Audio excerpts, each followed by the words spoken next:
Hello Boston Bruins fans, welcome to the Bruins News channel. Here you get the latest Boston Bruins news firsthand. We seek to bring only true and quality information to our fans. Subscribe to the channel so you don't miss the latest up-to-date Boston news.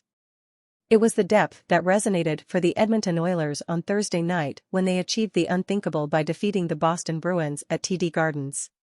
In fact, the Oilers did something no other team in the league has done this year, coming from behind to win.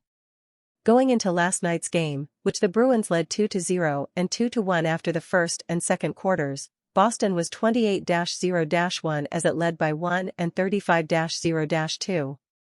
Record lead by 2. Yes, you read that right. It wasn't a pretty win for the Oilers, that's for sure. Brad Marchand scored at 3:51 of the first period on the Bruins' first down and first kickoff of the game, and with less than half a second left in the period, David Pastrnak fired for a goal. Yeah, it wasn't pretty. Stuart Skinner fought last night, there's no other way to cut him. The first goal is never a good one, and Pasternak's goal was due in part to poor defending behind the net. But in the second, the Oilers got to work and got back in the game. Edmonton held a 4-1 lead when B's Matt Grzelcyk blew a tire and Matthias Janmark lost to Evan Bouchard.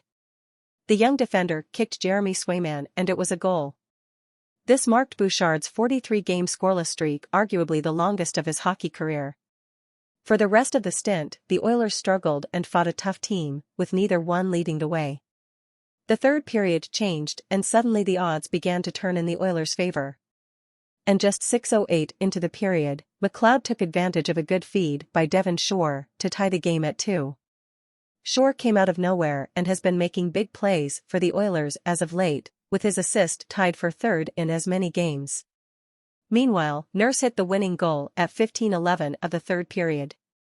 The Oilers gained the line and the puck went back to their end and the long-range fighter was able to find his way home. This season is coming to an end, it's starting to feel like the last.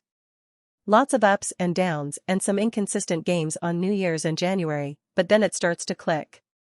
It happened at the end of last season and we all saw what the Oilers did when they defeated the LA Kings and then the Calgary Flames in 5 before going down in a series against the Colorado Avalanche that was closer than some think. Already leave your like in this video because this is very important for you not to miss the latest Bruins news, which we will post at any moment. Thank you. Continuing. It's starting to look the same this season. Maybe it's the metaphorical high point of last night's victory, but it was a huge, huge victory, and frankly, it's a game the Oilers should take their hats off to because it's not a game where the Stars are leading the way. Team. The only player in the top 6 to score a point was Leon Draisaitl, who provided the second assist for Nurse's goal.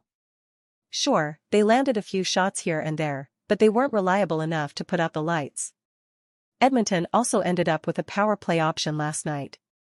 They didn't have the opportunity to go and score with the man advantage, and I think that just adds to how impressive the performance was. How about Stuart Skinner?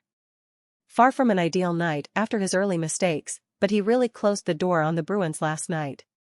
Boston is the second highest scoring team in the league, behind Edmonton, and the fact that the Oilers were able to whittle them down to just 2 overall was an advantage.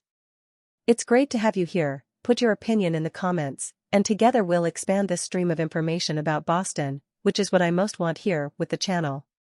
And speaking of information chain, help this video reach more people by subscribing to the channel. This encourages me to post news every day, to keep you well informed, and will you be notified whenever I have new news from Boston? Thanks.